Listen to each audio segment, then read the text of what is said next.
жүрөк көтөрсө болобу, чоочуп коруп калдым, үйгө барганда ар нерсе жүрөк болк этип жатат. Жүрөк көтөрдү, мындай кыласыңар. Мына колуңарды бул жерге коесуңар, жүрөктүн жанына коесуңар. Жүрөктүн биякта жүрөктүн үстүнө коесуңар. Анан бисмиллахир-рахманир-рахим айтасыз. Анан кийин аятул курсини 3 жолу окуйсуз. Ва хувал алил азим дейсиз дагы.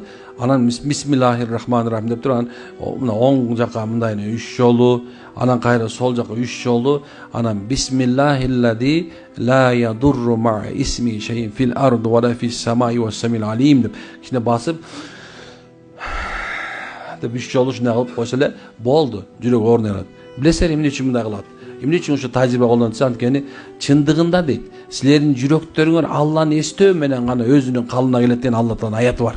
Бул аятта эмнекен ошол аятты мындай ошо Алланы эстөөнү коюш керек экен.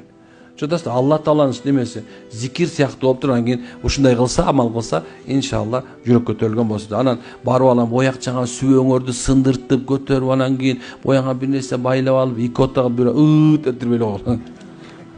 Алдым бардым туура эмес. Абдан жүрөгүм түшүп калыптыр. Уй дешет го. Анан кыт куйдуруп башка жөөттөрдүн ырымы бул. Жөөттөр бар го, жана иудейлер. Ошол башкара кыт куюп, жанагындай бир нерселерди кылышат.